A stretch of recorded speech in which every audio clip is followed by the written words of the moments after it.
Announcement की है कि इंडियंस को 48 घंटों के अंदर अंदर वीज़ा जारी किए जाएंगे, जो कि पाकिस्तानियों के लिए बड़ी हैरान कर देने वाली बात है। वजह जो सऊदीया का मौजूदा इस वक्त बादशाह जो किंग बना हुआ है ना, सुलेमान बिन सुलेमान का बेटा बिन सुलेमान, वो उसने आपको शायद आपको इल्म नहीं है, उसने इसराइल यहूदियों के लिए एक शहर आबाद किया है। असल में सऊदी अरब में जो पाकिस्तानी जाते हैं उनको इश्यूज़ तो बहुत ज़्यादा आते हैं, लेकिन ना एक्चुअली वहाँ पे इंडियंस का बहुत ज़्यादा रोल है। हमारे नगरान ये ऊपर ये तुर्की बैठ जाएगा, तुर्की कब्जा कर लेगा सऊदीया के ऊपर। ये मुआहदा हुआ 100 साल, वो 100 साल खत्म हो रहे 31 दिसंबर को। हर कंट्री इंडिया के साथ ट्रेड करिए। G20 की मीटिंग हुई, तमाम बड़े बड़े इस्लामिक कंट्रीज वहाँ पर गई, लेकिन हम बाद में कहते हैं भाई इंडिया तो एंटी इस्लाम है, एंटी मुस्लिम है। नमस्कार दोस्तों, एक बहुत ही बड़ी खबर है। सऊदी अरब इंडियन को 48 घंटे में वीजा देने वाला है, जिस पर पाकिस्तानियों की जल गई है, क्योंकि पाकिस्तानियों को 120 दिन में वीजा मिलता है सऊदी से, कि वो इंडियंस को 48 घंटे के अंदर अंदर वीज़ाज जारी करेंगे। जबकि अगर हम बात करें पाकिस्तानियों की तो उन्हें 125 दिन में वीज़ाज दिया जाएगा, और वो भी तमाम शहरों के लोगों को नहीं, चंद एक शहर के लोगों को। क्या कहेंगे आप इस पर?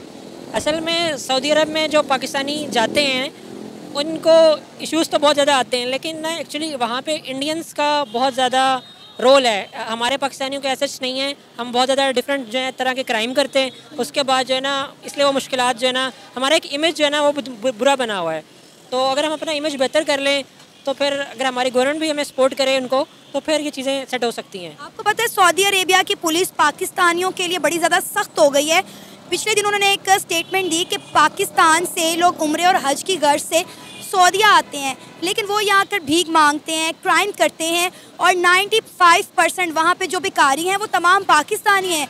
सऊदीया ने यहाँ तक कहा कि भाई हमारी तो जेलें भर गई हैं पाकिस्तानियों से। ऐसा ही है, लेकिन ना मसला यहाँ पे है कि जो इंडियन है ना, वो उनकी ना सोच डिफरेंट है थोड़ी। वो ये चाहते हैं कि हमारी आईटी सर्विसेज के अंदर भी जो है ना, हमारा जो यहाँ पे जो एक सीनियर बंदे का लेवल है ना पाकिस्तान में, वो इंडिया के वहाँ पे इंटर्नी का लेवल है। तो वही उन्होंने ना बहुत से पहले से जो है ना वो स्टार्ट कर ली थी।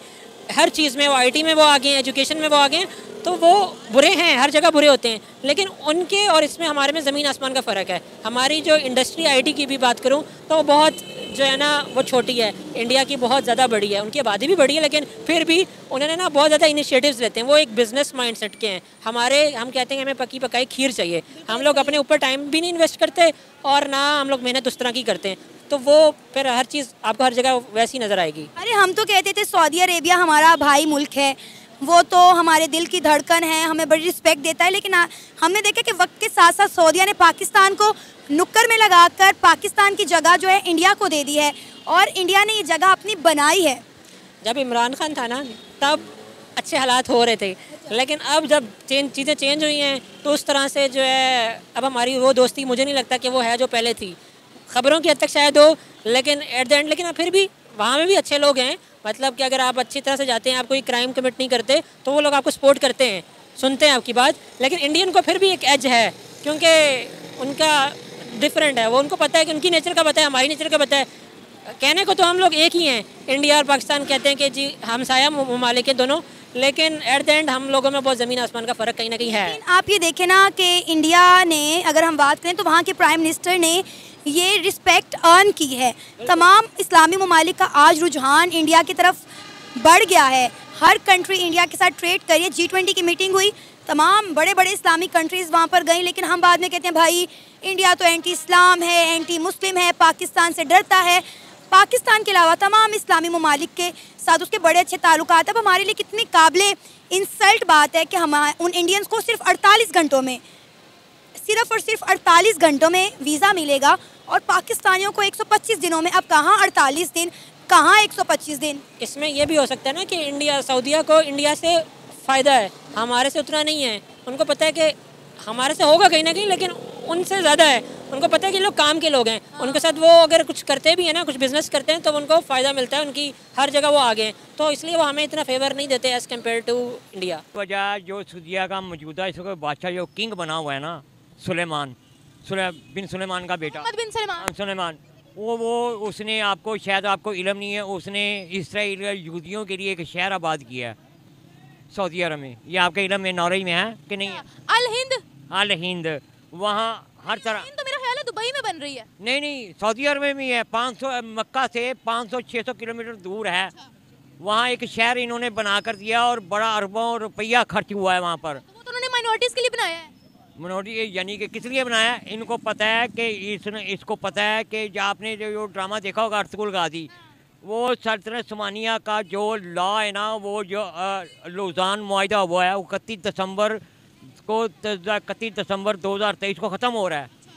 ठीक है, तुर्की ने अपने कुएँ खोदने शुरू कर दिए तेल के। उसने अपनी इंटरनेशनल तवील में दी बंदरगाह वापस लेनी है और जो खजाने जब्त किए हुए हैं वो वापस लेने हैं। आपको पता है इस इल्म का? उसके बाद उसने जो मक्का और मदीने की रियासत, जो तुर्की असल इसमें इसका मालिक है, वो सऊदीया का असल मालिक तुर्की है। तुर्की है, वो नहीं है। वो तो लुटेरे हैं। आपने शायद आप प्ले स्टोर ड्रामा लुटेरे हैं। हाँ जी। अच्छा। ये काफिले लूटते थे। अच्छा, फिर आगे ये इसको ये अगर ये तुर्की अगर ये उनको मिल जाता है, वो बादशाह हुकूमत वो ही करेंगे, लेकिन नगरान ये ऊपर ये तुर्की बैठ जाएगा। तुर्की कब्जा कर लेगा सऊदीया के ऊपर। ये मुआहिदा हुआ 100 साल, वो 100 साल खत्म हो रहे 31 दिसंबर को। आपने फिर क्या होगा? आगे क्या होगा? आगे क्या होना है? आगे यही होगा, इन्होंने उनको यानी कि जो हमारे नहीं, इसमें जो उन्होंने सिटी बनाई है और जो वो भारत को प्रायोरिटी वीजा इशू कर रहे हैं, इसका इससे क्या लेना देना है? उन्होंने ये मुसलमान हमारे जो नबी पाक ने कहा है वो ही कुछ हो रहा है। अब दुबई में इतना बड़ा मंदिर बना दिया है। तो वो माइनॉरिटीज के लिए बना दिया। आपको क्या हो गया? माइनॉरिटीज के लिए बनाया, वहाँ पर हिंदू नहीं रहते हैं क्या? तो पहले इनको याद नहीं आया मंदिर बनाना? इतने साल से दुबई बना हुआ है। कितने साल हो गए दुबई बने? अगर आप बना दिया उन्होंने माइनॉरिटीज के लिए कदम उन्होंने उठा लिया है, तो हम क्यों बोल रहे हैं इस पर? वहाँ पर माइनॉरिटीज रहती है ना, तो वहाँ पर हिंदू भी रहते हैं, वहाँ पर ईसाई भी रहते हैं, तो उन्होंने अपनी भी इबादत गाहों में जाना होता है ना, उन्होंने कि नहीं जाना होता? तो हमारी इबादत गाहें जो इंडिया में शहीद की जा रही है, जो चाइना शहीद कर रहा है, वो चाइना तो नहीं ये चाइना ने क्यों नहीं शहीद किया? आपको इल्म ही नहीं है। चाइना ने 700 से ज्यादा मस्जिदों को नाउजुबिल्लाह वहाँ पर ढाया है, डिमोलिश किया है। तो ये मोदी ने नहीं किया? मोदी हुकूमत ने वहाँ पर मंदिरों से ज्यादा मस्जिदें हैं सर। नहीं, मोदी, मैं कह रहा हूँ मोदी ने नहीं किया। मोदी का हिंदू इसका नाम ले रहा हूँ, जो इंडिया का मौजूदा वज़ीर है। मुझे पता है, तो वहाँ पर मंदिरों से ज्यादा मस्जिदें हैं, और अगर वो मुसलमानों पर इतना जुल्म कर रहे हैं, तो ये सिर्फ हमें ही क्यों नजर आ रहा है? पूरी दुनिया को नजर क्यों नहीं आ रहा?